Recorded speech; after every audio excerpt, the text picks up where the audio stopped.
Hello. Today's topic of our session is Cnidaria, or the current name is Coelenterata. You know this particular phylum by the example of it, that is Hydra. Hydra, jellyfish, sea anemone. These are the examples of Coelenterata, and the photographs of them or the specimens of it, we have seen it in our classes. So at least an idea is there that how does that organism looks. Now we go ahead with the basic characteristic features which this phylum possesses. First one, it is mostly marine and few are freshwater form. To be more specific, all the Coelenterata organisms, they are found in seawater except Hydra. Hydra is a freshwater form. They are radially symmetrical, sessile or free swimming. Radially symmetrical, we have already gone through the session where more than one plane can divide an organism in two equal parts. That is called as radially symmetrical. So if you think of Hydra, if you think of jellyfish, you can divide the organism into two equal parts in more than one plane. So they are radially symmetrical. They are sessile or free living. Now, both the categories you are going to find in Coelenterata, whereas in Porifera they were sedentary, they were sessile, they were not free swimming. In this case, for sessile one, which is stuck to one place, they cannot move, that is sessile, and the example for this case is Hydra. When we talk about free swimming, we have an example of jellyfish. Sea anemone again is a sessile organism, in this case of Coelenterata. Mouth is surrounded by tentacles and it helps in the capture of the food. Now if you imagine, if you have seen the diagram of Hydra or the jellyfish, they have long tubular structures coming out from the opening of ingestion.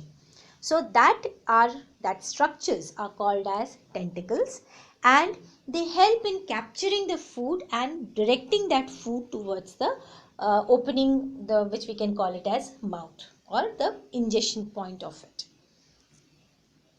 When we move ahead with the characteristic, they show tissue level of organization and are diploblastic, and the body wall consists of two layers, outer ectoderm and inner endoderm, separated by a gelatinous layer called as mesoglia. Now in this case, the organism has cells, and some cells they group together to form a bundle of cells which we call it as tissue. And here tissues, they function as a unit. So you can see that Coelenterata is one level higher than the Porifera, where you have got cell aggregates as the example. Whereas in case of Coelenterata, you have the tissues which are present, which are working for the organism. And moreover, they are diploblastic organism. Diploblastic means two germ layers are only present. Outer one is ectoderm, inner one is endoderm, and in between they have got the mass of undifferentiated cells, which we call it as mesoglia. Now in this case, mesoglia, they do not have got the presence of that spicules which we were talking about in Porifera. So here a undifferentiated mass, gelatinous mass, which we call it as mesoglia, is present in between the outer layer and the inner layer, and they show blind sac plant with hypostome leading to the gastrovascular cavity called as coelentron. Now imagine Hydra, the diagram of Hydra. If you again cut the Hydra longitudinally, take an LS of a Hydra, what you are going to find is that in case of Hydra, there is only one opening at the top. It doesn't have any anus down. It has just one hypostome, which we label it out, is present at the top, and that particular opening is only used for the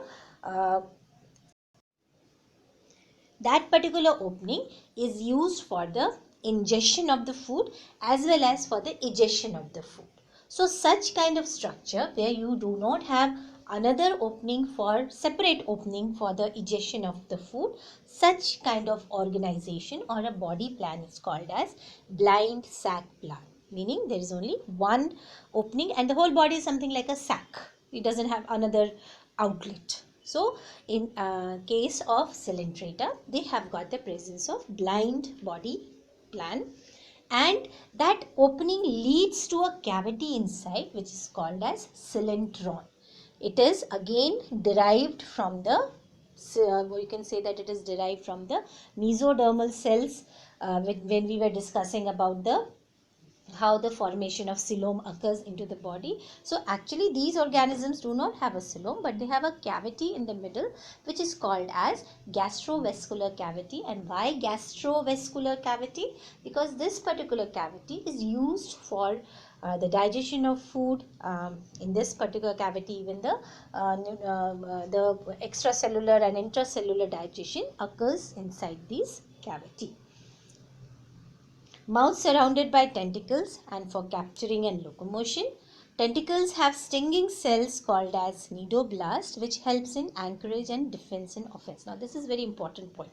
When we talk about tentacles, now in case of hydra, the tentacles are open towards upper side. So they keep on moving along with the flow of water. So they will direct the food towards the opening of the hydra, the mouth of the hydra. When we talk about jellyfish, if you have seen, they are upside down, so the tentacles are towards the lower side. So they help, these tentacles not only help in directing the food towards the mouth part, they also help the organism to move. It helps the organism to swim. So such structure, tentacles are meant for capturing of food as well as for the movement of the organism. One more characteristic feature which these tentacles are having is the presence of these cnidoblast cells. Basically, the name Cnidaria, the name of the phylum which is being given as Cnidaria, is based on the presence of these cnidoblast cells. They are called as stinging cells. Stinging cells meaning that if any organism comes near to these tentacles, these stinging cells, you can see the diagram, they have a long thread tube which is there, can inject some amount of poisonous material inside the person, can sting the person. And that organism, if it is a very smaller organism, it becomes unconscious because of that sting, and within that time the hydra or jellyfish or any other sea anemone, they can ingest that organism. As far as human beings, they can sting human beings also. If you have seen some of the documentaries, in some sea coast, presence of these jellyfish are observed, so the people are warned that they should not go into the sea because the jellyfish is present.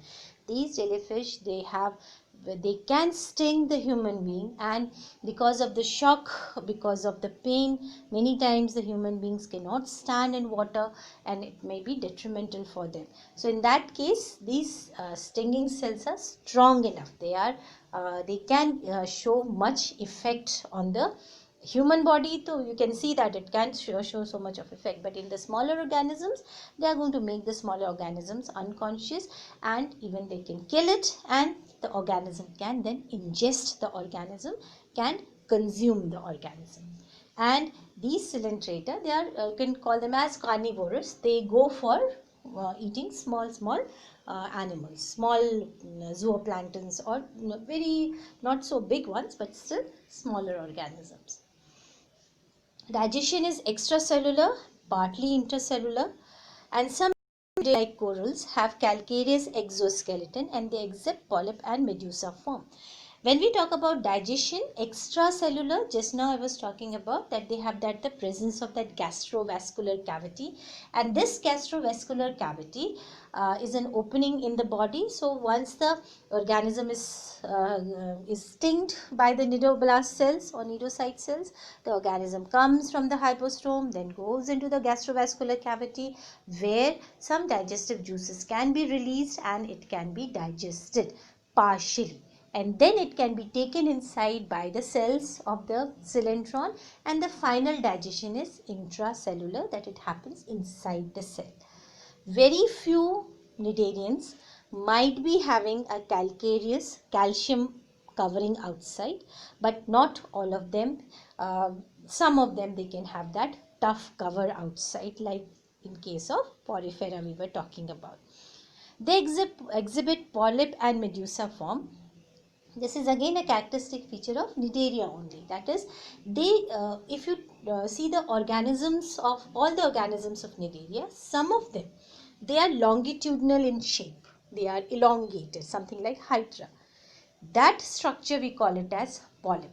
And some of them, they are round in shape. They are cylindrical, or you can say round in shape, spherical in shape, something like jellyfish. So that structure we call it as medusa. So some organism, they exhibit polyp shape, and other one exhibit the medusa stage. You can see the diagrams here also. Some of them, they are, in case of the photograph which I have placed, they are in polyp form, and some of them, like jellyfish, you can see that is in medusa form. In Obelia is again another type of cnidaria. Both polyp and medusa forms are found, and they show alternation of generation, which we call it as metagenesis. The phenomena in which polyps produce medusa and asexually, and medusa produces polyps sexually. Now, what does this all mean? That in case of Obelia especially, you can see this diagram here, branch of nature colony. This is a Obelia. Now, Obelia originally is a polyp form, and it is a sedentary structure. It is stuck to the ground itself. It is sessile.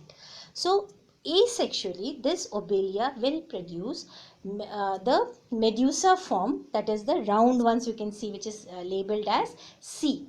And they will be having, like one of them, they will be producing a female gamete, another one will be producing the male gamete. And this medusa form, which is labeled as C, they are free living, they are free swimming, they are not sessile. So they will give the gametes, and finally the ovum and the sperm is going to fuse to form the zygote. Zygote being a single cell structure, again it will start going for the multiplication, and later it will develop into an elongated larval stage, which we can call it as penula. And this penula stage will be polyp form. It will be elongated form, and then it's going to stuck to the seabed, and then again it will start growing into the Obelia. You can see the diagram, and finally the whole structure of the Obelia is again formed. Now in this case, sexual reproduction is happening, and you can see two types of generations happening, like alternation of generation. One is polyp form generation, another one is medusa form generation. So such kind of process we call it as metagenesis. Metagenesis means where polyp give rise to medusa and medusa give rise to polyp. So polyp to medusa, medusa to polyp, alternation of generation. And a very good example is Obelia in case of Cnidaria. These are some of the structures, some of the photographs which I have placed of the organism. The first one is Physalia, which is also called as Portuguese man of war.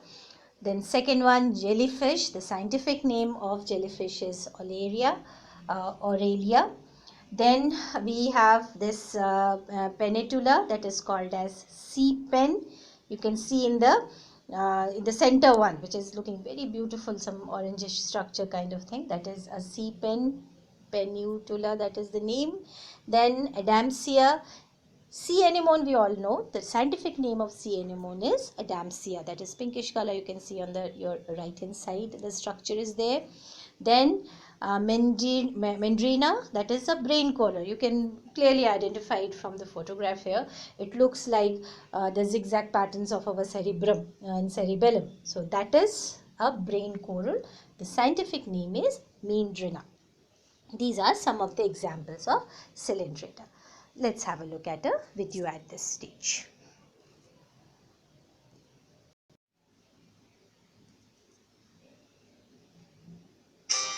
Kingdom Animalia, phylum Coelenterata.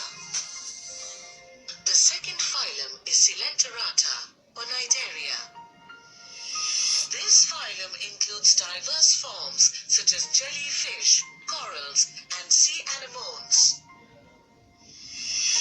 Coelenterates are mostly marine, except for Hydra, which is a freshwater form. They may be sedentary or free swimming. The word coelenterate means hollow gut. Coelenterates are radially symmetrical, and their body has 2 or 3 layers, a gastrovascular cavity, and a single opening that serves as both mouth and anus, which is usually surrounded by tentacles. Coelenterates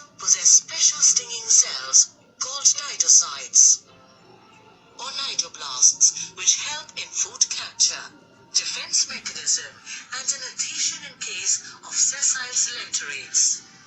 Coelenterate are carnivorous and exhibit both extracellular digestion, that is, in the gastrovascular cavity, as well as intracellular digestion, that is, inside the nutritive cells of endodermis.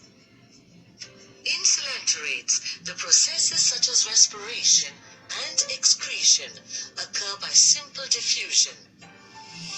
The nervous system in coelenterates is primitive and consists of a diffuse net of nerve cells. The soft body of coelenterates may be naked or supported by calcareous exoskeleton or endoskeleton. Many coelenterates exhibit polymorphism, that is, they exist in two different body forms, a polyp and a medusa. A polyp is a tubular body form which is usually sessile, while a medusa is an umbrella-shaped, free-swimming body form. Polyp represents asexual phase, while a medusa is a sexual stage in a coelenterate's life cycle. A polyp gives rise to medusa by asexual reproduction, by budding. Polyps by sexual reproduction, in which the fertilized egg develops into a ciliated free-swimming planula larva. This is known as alternation of generations or metagenesis. Phylum Coelenterata is divided into three classes: Class Hydrozoa, Class Scyphozoa,